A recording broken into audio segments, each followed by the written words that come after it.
सर्वसामान्यांच्या हक्काचा आवाज जागर जनस्थान। राष्ट्रवादी काँग्रेस अजित पवार गटाचे प्रदेशाध्यक्ष सुनील तटकरे हे स्थानिक स्वराज्य संस्थांच्या निवडणुकांच्या पार्श्वभूमीवर राज्याच्या दौऱ्यावर असून उत्तर महाराष्ट्रातून त्यांनी आपल्या दौऱ्याला सुरुवात केली आहे। सुनील तटकरे हे धुळ्यात आल्यानंतर त्यांनी पत्रकारांशी संवाद साधलाय। इम्तियाज जलील हे MIM चे नेते आहेत। प्रसिद्धीच्या झोपत राहण्यासाठी ते वक्तव्य करीत असतात, त्यामुळे ठाकरे बंधू एकत्र येण्यामागे फडणवीस यांचा हात असल्याचं त्यांचं वक्तव्य प्रसिद्धीसाठी असल्याची टीका त्यांनी यावेळी केली आहे। स्थानिक स्वराज्य संस्थांच्या निवडणुका ह्या युती आणि आघाडी करूनच लढवल्या जातील असे होत नाही। सत्तेत एकत्र असलो म्हणजे निवडणुका एकत्रितच लढल्या जातील असे होऊ शकत नाही। 2029 ला देखील आम्ही सत्तेत येणार असल्याचा दावा यावेळी सुनील तटकरे यांनी केलाय। उपमुख्यमंत्री एकनाथ शिंदे यांनी अमित शहा यांच्या दौऱ्यावेळी जय गुजरातच्या घोषणेबाबत सुनील तटकरे यांनी बोलणे टाळले असून आपण प्रवासात असल्याने आपण ते काय बोलले हे आपण बघितले नसल्याचं त्यांनी यावेळी सांगितलंय। मित्र फडणवीसांचा हात आहे आणि ते एकत्र आले तर निश्चित एकनाथ शिंदे जे आहे ते कधीही सरकारची साथ सोडतील आणि ठाकरे बंधू एकत्र आले तर त्यांना सोबत घेऊन सत्ता स्थापन करतील। यासाठी ठाकरे बंधूंना एकत्र आणण्यामागे फडणवीसांचा हात असं इम्तियाज जलील यांनी म्हटलं। इम्तियाज जलील MIM चे एक नेते आहेत। ते त्यांच्या पद्धतीने तर्कसंगत पद्धतीने काहीतरी प्रसिद्धीच्या झोतामध्ये राहण्यासाठी सनसनाटी बोलल्याचं ते वक्तव्य करू शकतात।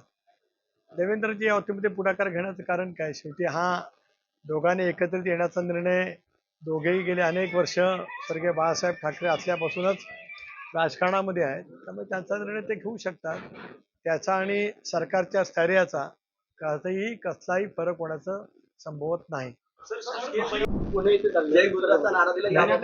मी ऐकलेलं नाही, कारण मी प्रवासात होतो। मी नंदुरबारच्या कार्यक्रमात होतो, नंतर प्रवासामध्ये ठिकठिकाणी उत्साहजनक स्वागत होतं। मी ऐकलेलं नाही काय कॉन्टेक्स्टमध्ये शिंदे साहेब बोलले याची मला माहिती नाही आणि ते मी समजून घेतल्याच्या नंतर त्या अवतीमध्ये भाषण संपल्यानंतर त्यांनी जय हिंद जय महाराष्ट्र जय गुजरात देखील काय म्हटलं आहे। मग कुठेतरी मोदी शहांना खुश करण्यासाठी हा प्रयत्न मी म्हटलं ना की तोपर्यंत मी ऐकलेलं नाही, तोपर्यंत मी त्यावर तरी भाष्य करणं उचित राहणार नाही। एकनाथराव शिंदे मुख्यमंत्री राहिले, आता राज्याचे उपमुख्यमंत्री आहेत। शिवसेनेचे ते आज प्रमुख, शिवसेना प्रमुख म्हणूनच आज राष्ट्रीय कार्यकारिणी त्यांच्यावरती जबाबदारी दिलेली आहे। अशा वेळेला त्यांनी काय बोलावं किंवा तो त्यांचा अधिकार आहे। नाही, त्याच्यामध्ये पाहण्याचं काही कारण नाही। शेवटी डॉक्टर बाबासाहेब आंबेडकरांनी आम्हाला संविधान दिलंय, संसदीय लोकशाही प्रणाली व्यवस्था दिले।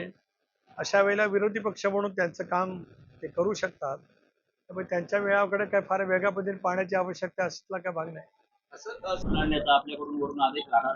एक भाग अशी आहे की आपण पाहिलं की आपल्या राज्यामध्ये 95 सालापासून युतीच्या आणि आघाडीच्या राजकारणाची अपरिहार्यता आहे।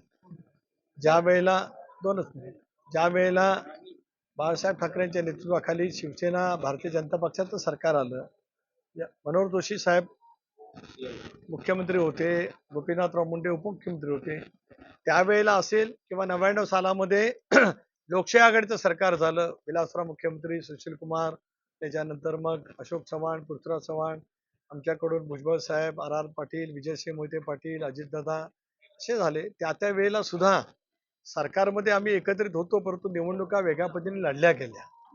मधल्या कालावधीमध्ये 14 ते 19 पुन्हा एकदा देवेंद्रच्या नेतृत्वाखालचं सरकार आलं, त्यावेळेच्या सुद्धा संबंध राज्यातल्या निवडणुका शिवसेना आणि भारतीय जनता पक्ष वेगळ्या पद्धतीने लढला। सरकारमध्ये राज्यात किंवा केंद्रात एकत्रित असलं म्हणजे स्थानिक स्वराज्य संस्थांच्या निवडणुका एकत्रित लढल्या जातातच असं नाही। या राज्यातल्या गेल्या 25 वर्षाचा अनुभव आपण बघितलं तर राज्यात जरूर सरकार त्या ठिकाणी प्रस्थापित आहे, राहणारच आहे। 2029 पर्यंत भक्कम बहुमताचा आहे। 29 नंतरही आम्ही सत्तेवरती येणार आहोत। तरीही स्थानिक पातळीवरती अधिकाधिक सलोखा निर्माण करण्याचा प्रयत्न आमचा आहे। जागर जनस्थान करिता प्रतिनिधी रूपक बिरारी, धुळे।